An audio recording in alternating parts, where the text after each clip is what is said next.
Hello students. Today we are going to start our new topic, transportation in animals. This is the very important topic of the chapter life process. In this video we will discuss the circulatory system, blood vascular system and the lymphatic system in human beings. So let's start the video. Animals are very active metabolically. That is why they need a rapid supply of nutrients, oxygen, hormones, etc. to various tissues, and also immediate disposal of waste product is required. Here is the need of well-developed circulatory system. Students, first of all we must know that what is the need of circulatory system. Why do we need this type of system? Because in our body there are a lot of materials like nutrients, oxygen, hormones, etc. And these should be supplied to all the body parts.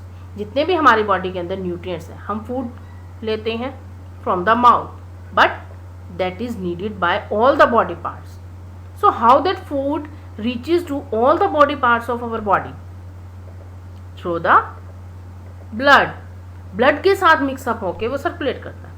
Oxygen we breathe through nose, but it is required by all the body parts. And how it reaches? Okay, so this require a kind of circulatory system which circulate all the nutrients, all the materials which are needed by our body. And also there are some waste material, waste product which are needed to be disposed of. हमारी body में कुछ waste product भी होते हैं जिनको हमें time to time बाहर dispose of करना होता है, and that is also done by the circulatory system. So we need a well developed circulatory system because animals are very active. हमारा जो metabolism rate है that is very high, very fast as compared to plants. Now we will learn the circulatory system. All the parts of the body that help in the transportation of various materials in the body, they collectively constitute the circulatory system. हमारी body के जितने भी parts help करते हैं किस चीज़ में? In the transportation of various materials. जितने भी मटेरियल्स हैं उनकी ट्रांसपोर्टेशन कहाँ? हमारी बॉडी के अंदर. They all the organs they constitute the circulatory system. Next is the components of circulatory system. The circulatory system is composed of three components. First one is a fluid transport medium. किसी भी चीज़ को transport करवाने के लिए, circulate कराने के लिए एक मीडियम रिक्वायर्ड होता है, and that medium is in the form of fluid like blood, lymph and tissue fluid. Second component is controlling center, and which is the controlling center? Heart. Third one, path. वो path through which transport medium circulates. Transport medium कहाँ से लेके कहाँ तक जाता है, किस organ से किस ऑर्गन तक पहुँचता है, and this path is blood vessels, lymph vessels and various other spaces. So these are the components of circulatory system: a medium, controlling centre और heart and the pathway. Next we will discuss the fluids in our body. Students, I told you there are various type of fluids in our body. In all, 40 liter fluid is present in the body of a fully grown man. एक well grown man की body के अंदर near about 40 liter fluid present होता है. Out of this 40 liter, 25 liter is the intracellular fluid. Intracellular fluid means fluid inside the cell, जो एक cell के अंदर fluid होता है. And 15 liter is the extracellular fluid, means the fluid which is present outside the cell, or we can say which is present between two adjacent cells. Okay, so fluid is of two type, intracellular and extracellular. The extracellular fluid that forms the transport medium is of three types. Three types के होते हैं extracellular fluid जो पूरा का पूरा transportation हमारी body के अंदर करवाते हैं. First one is blood. Blood is a red colored fluid.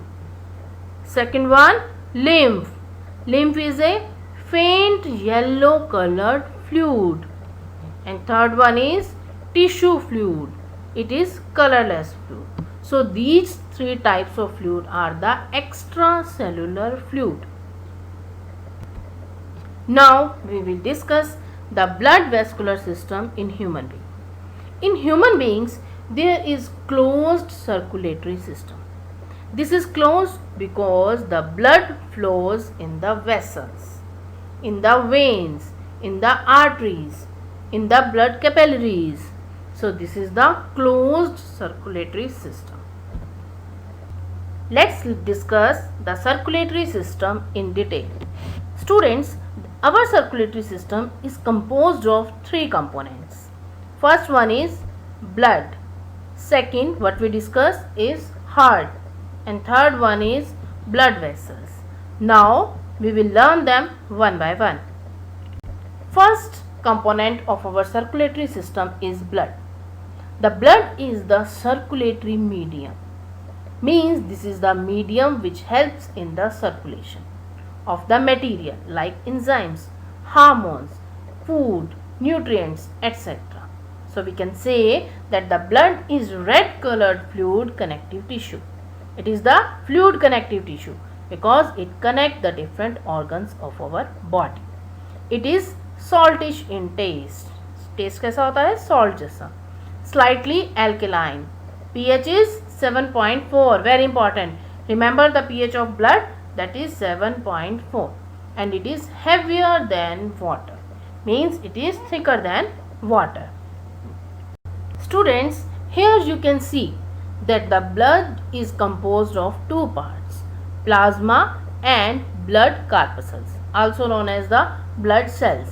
So blood has the two main components, plasma, which is a fluid like material, and some are the cells like red blood cells, white blood cells and the blood platelets, which are present in the blood plasma.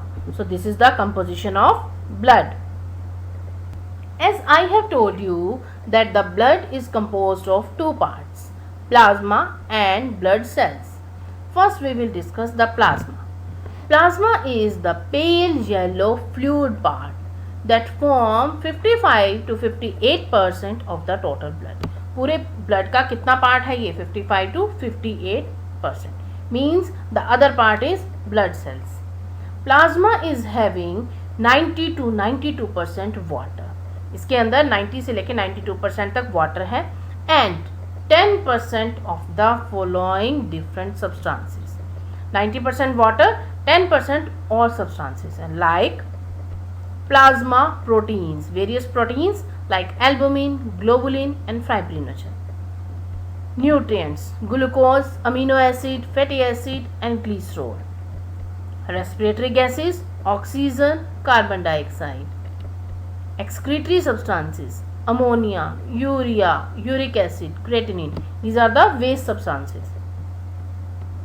Minerals and enzymes, hormones, antibiotics. So this is the composition of plasma.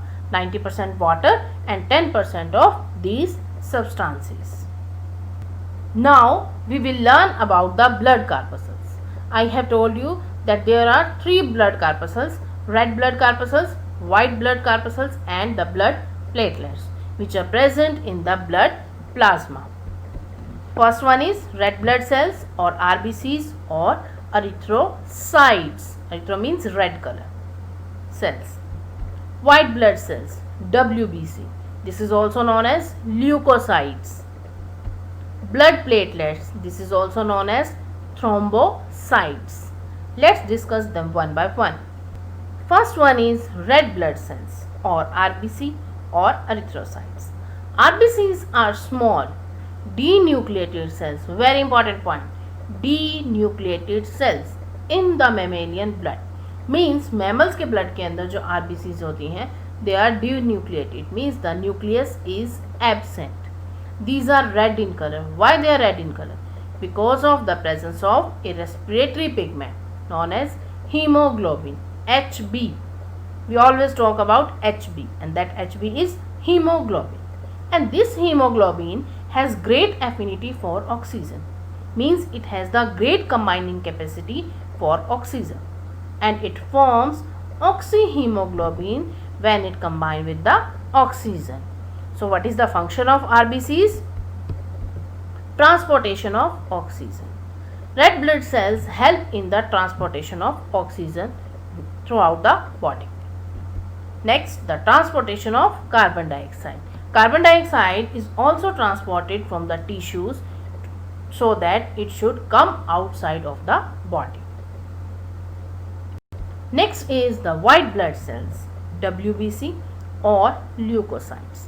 These are amoeboid nucleated corpuscles. Very important. Shape कैसी है? Amoeboid. Amoeba भी की shape कैसी होती है? That is shapeless. Means white blood cells have no shape, no definite shape. They are shapeless and nucleated means nucleus is present. They are phagocytes. इन्हें हम phagocytes कहते हैं. Why? Because they engulf the foreign and worn out structure. हमारी body के अंदर कोई foreign material means कोई external particle आ जाता है, एंटर कर जाता है उसको, और हमारी बॉडी के अंदर जो टूट फूट होती रहती है रिपेयर की वजह से, वो उनको एनगल्फ कर जाता है, खा जाता है. That's why they are known as the phagocytes. Sites means cell, cell which eat. They are known as phagocytes. Scavengers, they are also named as scavenger. Why? Because they engulf the worn out tissue of the body. Body के अंदर नई sales बनती हैं, पुरानी sales टूटती फूटती, उनको भी खा जाते हैं. Soldiers of the body. Why? As they can accumulate at the site of injury. Soldiers क्या करते हैं? प्रोटेक्ट करते हैं, प्रोटेक्शन देते हैं. तो ये भी क्या करती हैं? वाइट ब्लड सेल्स हमारी बॉडी को प्रोटेक्शन देती हैं. They form the immune system of our body.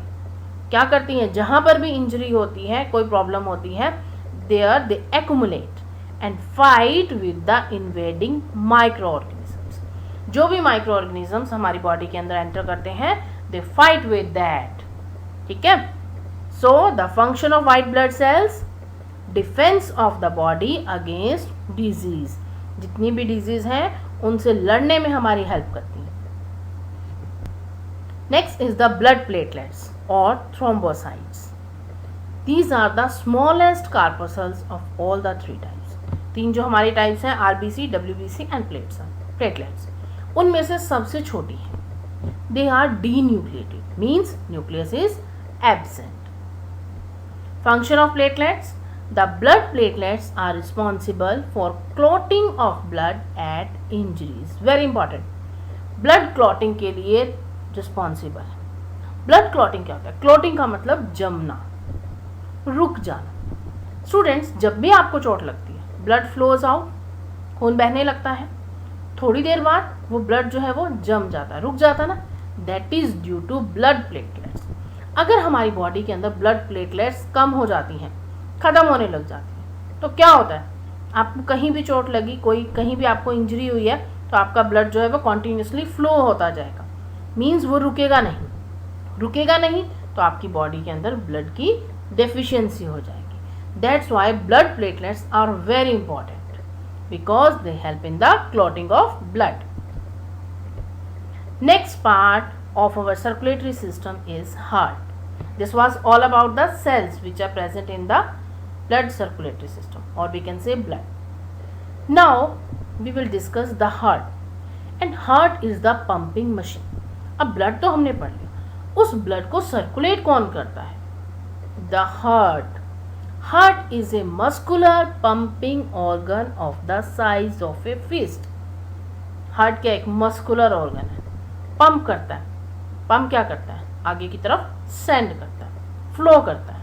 And it has the size of a fist. एक मुट्ठी जितना साइज है.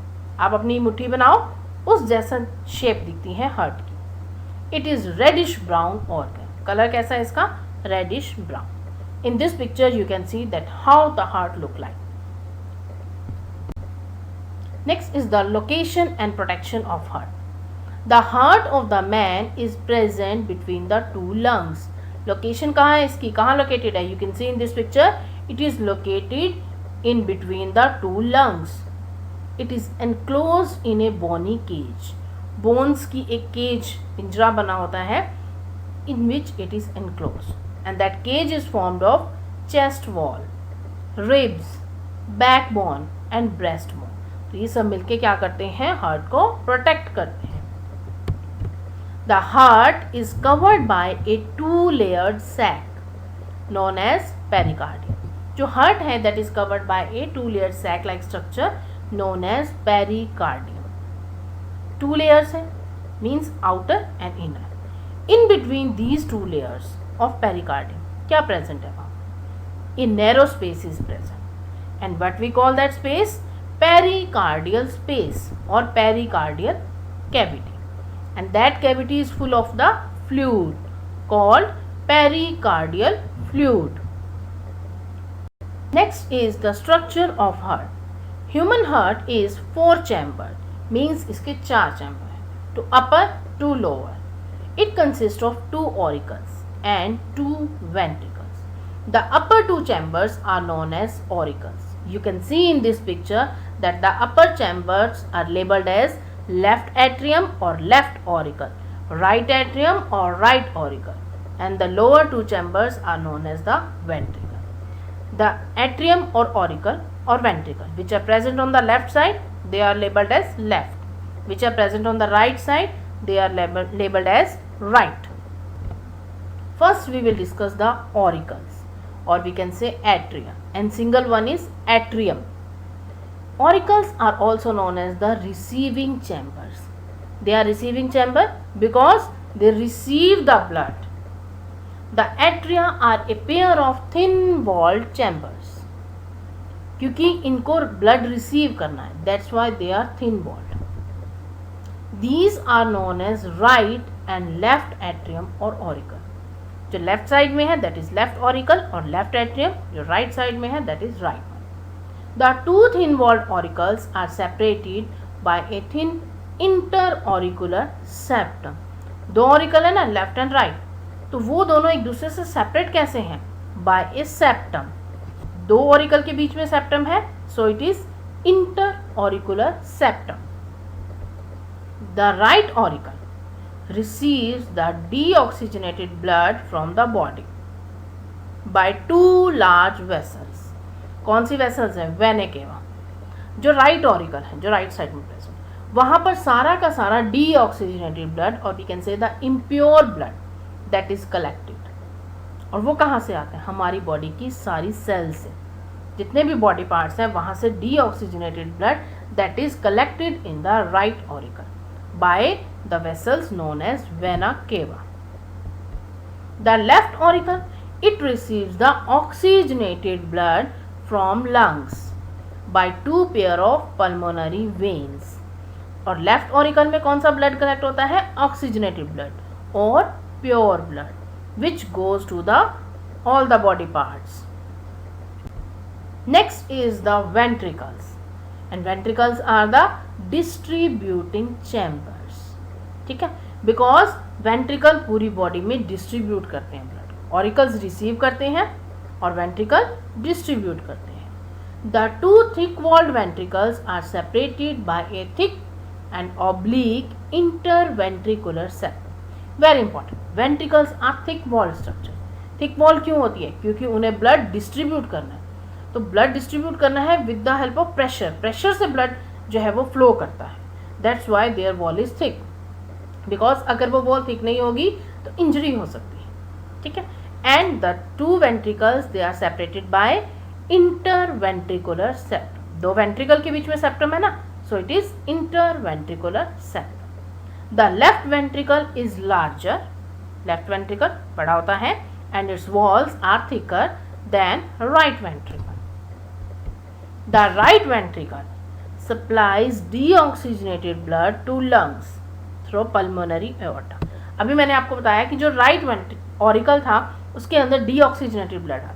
अब राइट ऑरिकल से ब्लड कहाँ गया? राइट वेंट्रिकल में, उसे नीचे जाएगा ना. ठीक है, तो राइट चैम्बर में हमेशा क्या रहता है? Deoxygenated blood. अब जो राइट वेंट्रिकल है वो क्या करता है? डीऑक्सीजनेटेड ब्लड को कहाँ भेजता है? लंग्स में, through pulmonary aorta. The left ventricle supplies oxygenated blood to the entire body by a single aorta. अब राइट वेंट्रिकल ने क्या किया, डीऑक्सीजनेटेड ब्लड को, इम्प्योर ब्लड को कहाँ भेज दिया, लंग्स में. लंग्स के अंदर क्या है, ऑक्सीजन. ठीक है, तो वो ब्लड कैसा हो जाएगा, ऑक्सीजनेटेड ब्लड हो जाएगा लंग्स में जाके. ठीक है, और वो कहाँ आएगा, लेफ्ट ऑरिकल में. लेफ्ट ऑरिकल से कहाँ जाएगा, लेफ्ट वेंट्रिकल में. अब लेफ्ट वेंट्रिकल क्या करता है, पूरी की पूरी बॉडी के अंदर इस ऑक्सीजनेटेड ब्लड को सप्लाई करता है. Next one is cuspid walls.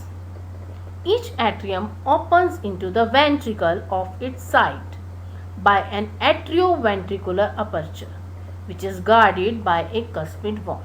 मैंने अभी बताया कि हर एट्रियम या जो आपका ऑरिकल है, ऑरिकल जो है वो वेंट्रिकल में ओपन होगा. लेफ्ट ऑरिकल लेफ्ट वेंट्रिकल में, राइट ऑरिकल राइट वेंट्रिकल में. अब ये जो ओपनिंग है that is the atrioventricular aperture and it is guarded by a cuspid valve. एक वाल्व होता है जो क्या करता है, जैसे ही ऑरिकल से वेंट्रिकल में ब्लड चला जाता है तो वो क्लोज हो जाता है.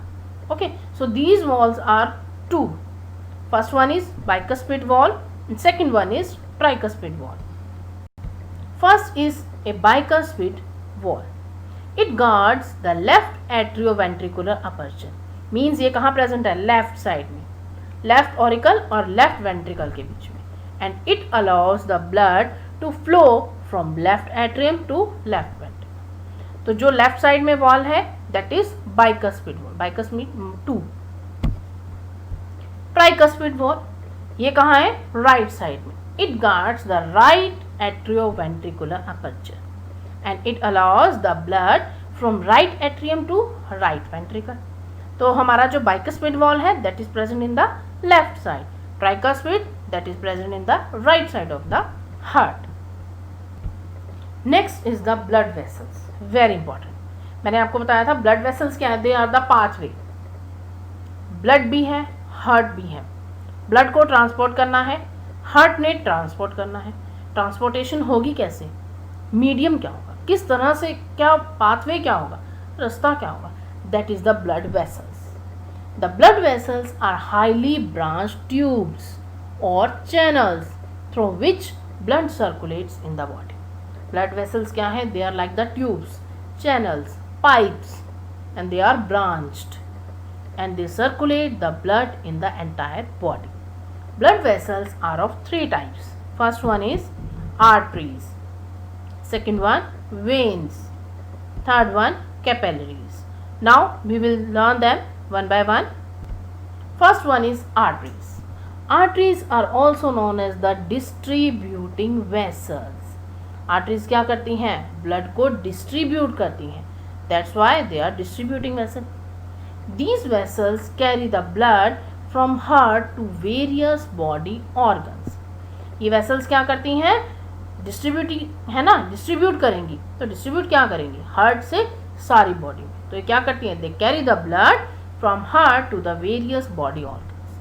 All the arteries except pulmonary artery carry the oxygenated blood except the pulmonary artery because that carry the deoxygenated blood. जितनी भी arteries हैं they carry the oxygenated blood, क्योंकि हमारी बॉडी के ऑर्गन्स तक कौन सा ब्लड जाएगा, प्योर ब्लड जाएगा. तो सारी की सारी आर्टरीज जो है they carry the oxygenated blood और pure blood except the pulmonary artery. Pulmonary artery क्या करती है, अभी बताया था मैंने आपको कि जो राइट वेंट्रिकल होता है, राइट वेंट्रिकल से डीऑक्सीजनेटेड ब्लड को कहाँ लेके जाती है, लंग्स तक. तो पल्मोनरी आर्टरी क्या काम करती है, डीऑक्सीजनेटेड ब्लड को लंग्स तक लेके जाती है और वहां पर उसकी ऑक्सीजनेशन होती है. Arteries are thick walled highly elastic blood vessels having narrow lumen and no valves. Arteries branch into arterioles and end in capillaries. Students, arteries क्या है, they are thick walled. मैंने अभी बताया था कि जैसे ventricles की भी thick wall होती है because they are the distributor. वो क्या कर रहे हैं, blood को distribute कर रहे हैं. ऐसे ही arteries भी कौन सी vessels हैं, distributing vessels हैं. उनको blood पूरी बॉडी में पहुंचाना है. उनकी भी वॉल कैसी है, thick, highly elastic and they have narrow lumen. जो उनकी ल्यूमन होती है, अंदर की जो होलो ओपनिंग होती है that is narrow. and they have no wall. Arteries, they branch into arterioles.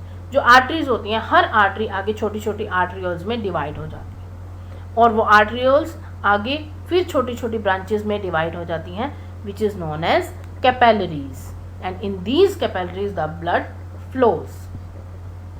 Next is the veins. Veins are the collecting vessels. Like the auricle are the collecting part, so the veins are also the collecting vessels. These vessels carry deoxygenated blood from various parts of the body.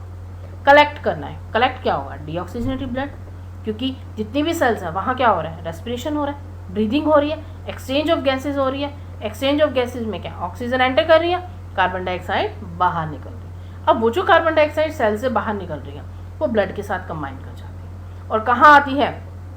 Combine होके blood के साथ deoxygenated blood की form में कहाँ आती है? To the heart.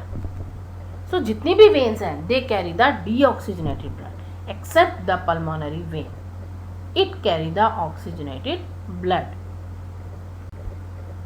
These are thin walled less elastic vessels. ये कैसी हैं? थिन वॉल्ड है, वॉल इनकी थिन है एंड लेस इलास्टिक है, and they have wide lumen, जो इनकी ल्यूमन है वो चौड़ी होती है. Veins branch into small venules. Arteries आगे ब्रांच होती हैं आर्टरियोल्स में, वेन्स जो है वो कन्वर्ट हो जाती हैं ब्रांचेस में known as venules, and they end in the capillaries. Now the last one is capillaries. These are the very thin walled narrow vessels. Capillaries क्या है? बिल्कुल बारीक thin walled narrow vessels होती हैं. These are the link between artery and the vein and they carry blood from arterioles to venules. मैंने अभी बताया कि आर्टरीज क्या करती हैं? ऑक्सीजनेटेड ब्लड लेके जाती हैं और वेन्स क्या करती हैं? डीऑक्सीजनेटेड ब्लड लेके आती हैं. अब आर्टरीज भी लास्ट में किस में ब्रांच हो जाती हैं? कैपिलरीज में. वेन्स भी कहाँ चली जाती हैं? लास्ट में कैपिलरीज में. आर्टरीज और वेन्स को कनेक्ट कौन करता है? कैपिलरी. आर्टरीज आगे ब्रेक डाउन होती हैं, ब्रांचेस होती हैं उसकी आर्टरियोल्स, वेन की वेन्यूल्स, लास्ट में दोनों में क्या होता है? Capillaries. So these capillaries they connect the artery and the vein. The capillaries are capable of vasodilation and vasoconstriction. Dilation means फैलना, कंस्ट्रिक्शन मीन्स सिकुड़ना. वेसोडाइलेशन मीन्स फैल जाना. It increases the blood supply to any body part. Vasodilation से क्या होता है? Blood supply जो है इंक्रीज हो जाता है. Whereas vasoconstriction it reduces the blood supply. Vasoconstriction क्या करता है? ब्लड सप्लाई को रिड्यूस करता है. So this was all about the blood vessels. Now we will discuss the circulation of blood through the heart. It was the structure of heart. Now how the blood circulate? I have told you about the blood, about the heart, about the blood vessels. सारा का सारा जो काम है circulation है कौन करता है? Blood vessels, arteries, veins and capillaries. How they do? To distribute blood to the various body parts and collect blood from them. The heart undergoes regular contractions and relaxations. Blood को different body parts तक circulate करने के लिए और different body parts से deoxygenated blood को collect करने के लिए हार्ट को क्या करना पड़ता है? Contraction, relaxation, contraction, relaxation. So this contraction and relaxation help in the circulation of the blood. The contracted phase is called systole. When the heart contract, this is known as systole phase, and the relaxed phase is diastole. So there are two phases, contracted and relaxed. Contract phase is systole and relaxed phase is diastole. During systole means during contraction, what happens? The volume of any chamber decreases. 4 chambers बताए थे ना आपको, to upper, to lower, to ventricle, to auricle. So volume of any chamber decreases. Contraction हो रही है तो volume कम हो जाएगा. वॉल्यूम कम होगा वहाँ पर, कॉन्ट्रैक्शन हो रही है तो प्रेशर इंक्रीज हो जाएगा, बहुत हाई प्रेशर हो जाएगा. और प्रेशर इंक्रीज होने की वजह से क्या होगा? That's why it pushes the blood into the succeeding chamber. वो नेक्स्ट चैम्बर में ब्लड को पुश कर देगा. जब किसी चैम्बर के अंदर प्रेशर इंक्रीज होगा, प्रेशर इंक्रीज होने से क्या होगा? वो ब्लड को आगे पुश करेगा. So this is the contraction phase. Whereas during diastole means during relaxation, what happens? Volume of any chamber increases. Volume increase हो जाएगा and pressure decrease हो जाएगा. Pressure decrease हो जाएगा means that's why it receives blood from the preceding chamber. वो अपने से पहले वाले चैम्बर से ब्लड को रिसीव करेगा. So this is the process of relaxation. Now what are the events which occur during circulation of blood? जब blood circulate होता है तो वो कौन कौन से स्टेप्स हैं, कौन कौन से इवेंट्स हैं या चेंजेस हैं जो होते हैं. First one is deoxygenated blood from all the body parts is collected into the right auricle by vena cava. Starting में बताया था मैंने आपको कि राइट ऑरिकल के अंदर डीऑक्सीजनेटेड ब्लड कलेक्ट होता है. That's why that is the collecting part of the heart. Okay, deoxygenated blood वहां आता है और कौन लेके आता है? By vena cava. Now, simultaneously, the oxygenated blood from the lungs is collected into the left auricle. Left auricle में क्या आता है? Oxygenated blood. वो कौन लेके आता है? Pulmonary veins. Both these processes go side by side. Heart ऐसे काम नहीं करता कि पहले deoxygenated blood आए, फिर purification होगी, फिर oxygenated blood होगा, then it goes to all the body parts. All these steps go side by side. Okay? So simultaneously oxygenated blood आ जाता है कहाँ? लेफ्ट ऑरिकल में. And who takes away this? Pulmonary veins. When the auricles are full of blood. Now both the auricles are full of blood. Right में क्या है? Deoxygenated blood. Left में क्या है? Oxygenated blood. अब क्या होगा? उसमें ब्लड फुल है तो वहां पर क्या होगा? ए वेव ऑफ कॉन्ट्रैक्शन पासिस. एक कॉन्ट्रैक्शन वेव पास होती है क्योंकि प्रेशर है बहुत ज़्यादा, तो एक कॉन्ट्रैक्शन वेव पास होती है. वो क्या करती है? It pushes the blood into the corresponding ventricle. अभी बताया था मैंने आपको, वहां पर ब्लड जो है वो फुल हो जाता है, प्रेशर इंक्रीज हो जाता है. प्रेशर इंक्रीज होने से क्या है? राइट ऑरिकल राइट वेंट्रिकल में ब्लड को सप्लाई करता है, लेफ्ट ऑरिकल लेफ्ट वेंट्रिकल में ब्लड को सप्लाई करता है. The backward flow of the blood from auricles is prevented. Very important. जो ब्लड ऑरिकल्स में आ गया या ऑरिकल से जो वेंट्रिकल में चला गया, दैट इज प्रिवेंटेड. ऑरिकल से जो ब्लड है वो वापस नहीं जाएगा. Why? First reason is the wave of contraction passes upward to downward direction.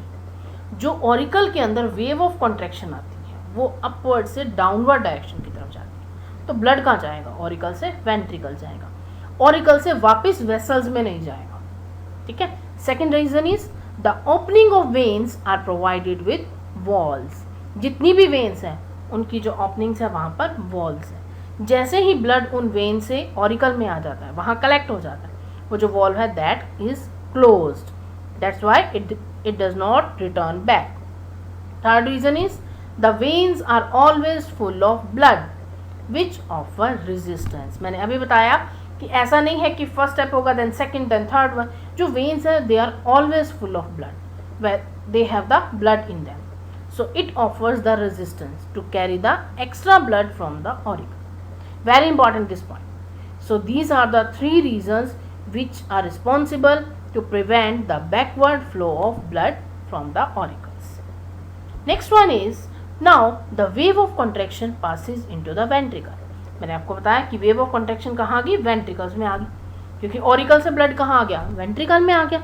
अब wave of contraction कैसे कहाँ आ जाएगी? Ventricles में आ जाएगी. The backward flow of blood is prevented by bicuspid and tricuspid flow. अब ventricle से auricle में वापस blood नहीं जाएगा. Why? Due to walls. Starting में बताया था ना, bicuspid और tricuspid wall है जो क्या करते हैं, जैसे ही auricle से ventricle में blood आ जाता है तो वो close हो जाते हैं. That's why it does not flow in the backward direction. You can see in this picture that how the blood circulates in our body. In the left atrium is the collecting vessel. It collects the oxygenated blood from the lungs. Lungs से oxygenated blood आता है और कौन लेके आता है? Pulmonary vein. ठीक है. अब जो right atrium है, right atrium में क्या आता है? Deoxygenated blood. ठीक. और deoxygenated blood कहाँ से आएगा? Body parts से. बॉडी के अंदर जितनी भी सेल्स है और उस डीऑक्सीजनेटेड ब्लड को राइट एट्रियम में कौन लेके आता है, वेना केवा। अब एक वेव ऑफ कॉन्ट्रैक्शन पास हो जाती है, वाई, क्योंकि दोनों ऑरिकल्स जो है they are full of blood, उनके अंदर ब्लड बहुत ज़्यादा है, प्रेशर बहुत ज़्यादा है, तो एक वेव ऑफ कॉन्ट्रैक्शन पास होती है from up side to downward direction. तो ब्लड कहाँ जाएगा, राइट वेंट्रिकल से, राइट ऑरिकल से राइट वेंट्रिकल में, लेफ्ट ऑरिकल से लेफ्ट वेंट्रिकल में। ठीक, अब जो राइट वेंट्रिकल है ये क्या करता है, डीऑक्सीजनेटेड ब्लड को कहाँ लेके जा रहा है, you can see in this picture, it carries the deoxygenated blood with the help of pulmonary artery to the lungs, और लंग्स से वो ऑक्सीजनेटेड ब्लड होता है, and it oxygenated blood from the left ventricle it goes to all the body parts. So that's why how the blood circulation is done in our body. This is the process of circulation of blood. Next is very important point, double circulation. In our body there is double circulation, means blood circulates 2 times. The blood has to pass twice through the heart so as to circulate once through the body.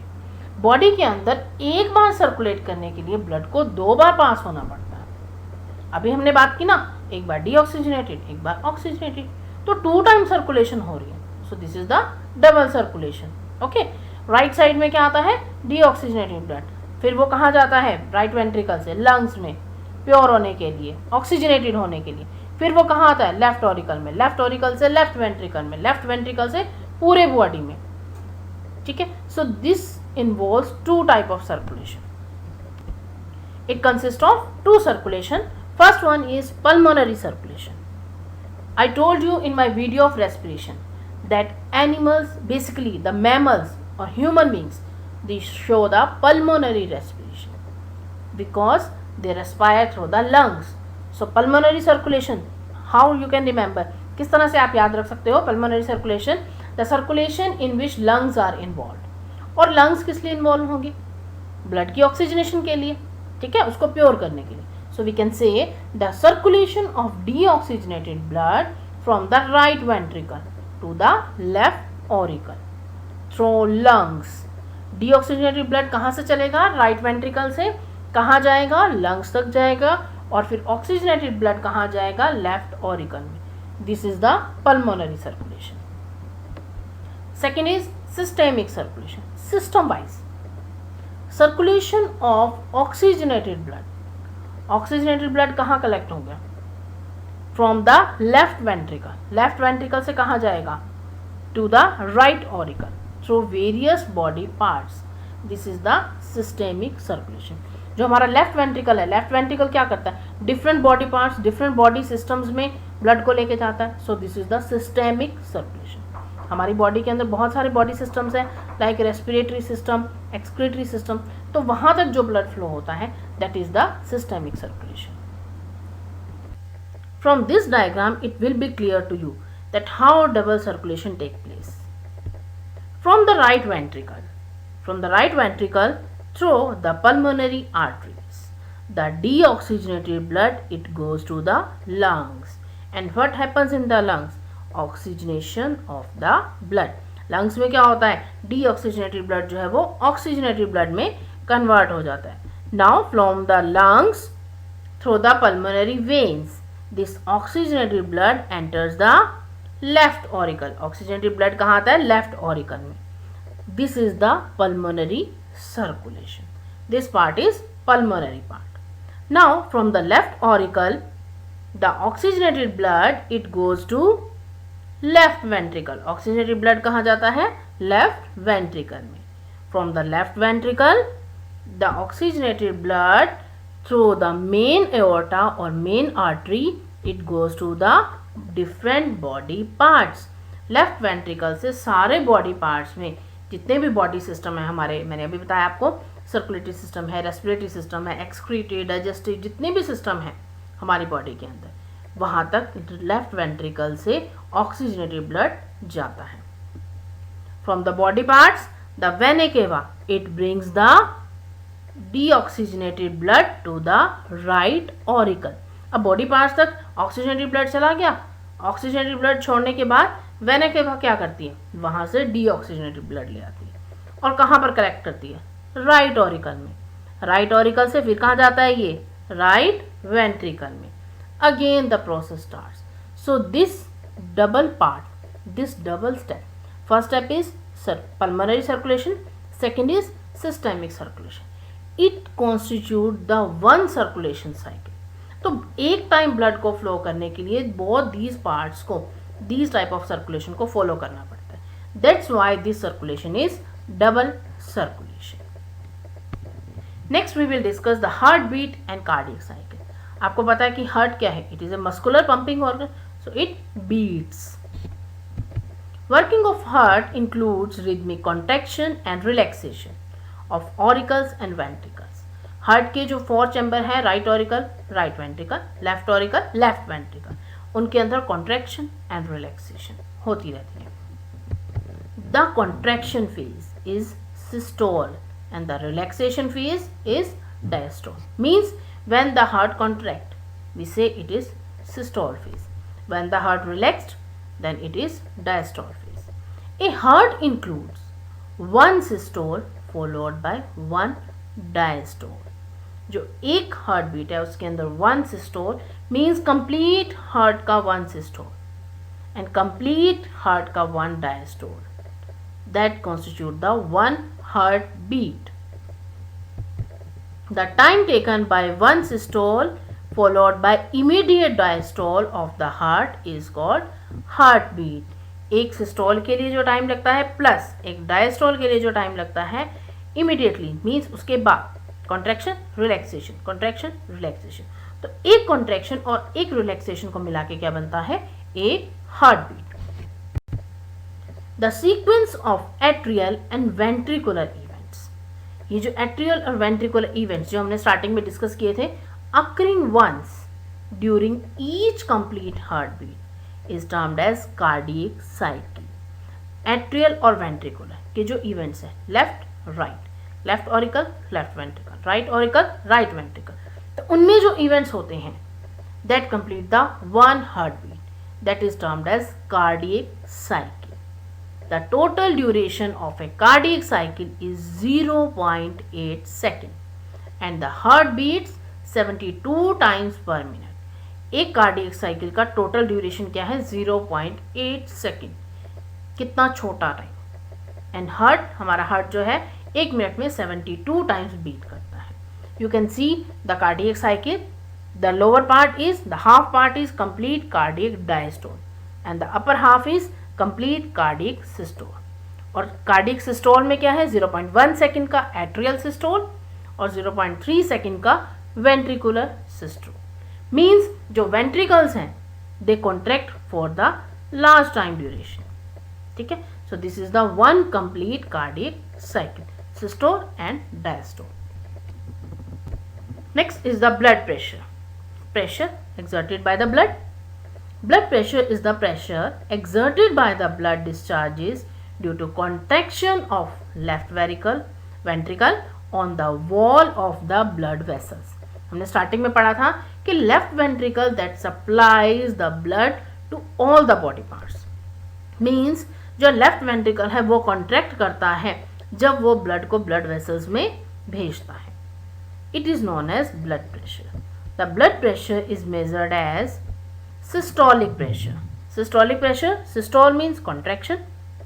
तो systolic pressure क्या होगा, that is exerted during ventricular systole. जब ventricle contract कर रहे हैं उस time पर जो प्रेशर है that is systolic pressure and it is about 120 mm of Hg in normal person. So systolic pressure क्या है, कितना होता है एक नॉर्मल पर्सन का, 120 mm of Hg. Second is diastolic pressure. The pressure during diastole, it is exerted during ventricular diastole. यानी कि जब वेंट्रिकल्स रिलैक्स करते हैं, it is about 80 mm of Hg in the normal person. BP means blood pressure. It is measured with sphygmomanometer.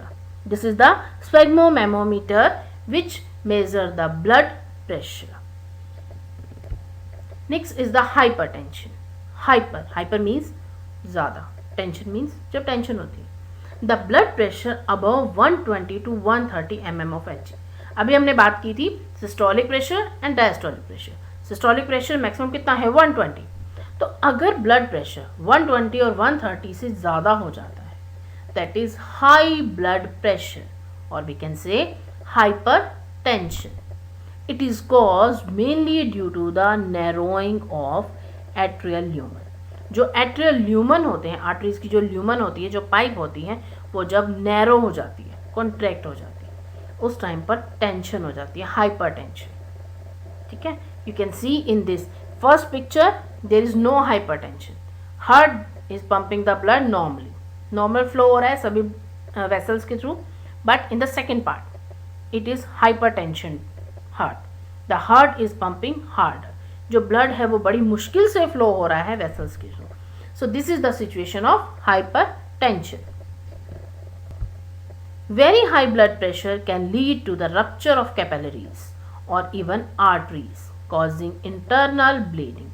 अगर blood pressure बहुत ज़्यादा increase हो जाता है तो जो ब्लड कैपिलरीज हैं दे में रप्चर, फट सकती हैं और कई बार आर्टरीज भी डैमेज हो सकती है और इंटरनली ब्लीडिंग हो जाती है। Now we will discuss very small part of this video, lymphatic system. Lymphatic system, lymph and its associated parts, they constitute the lymphatic system.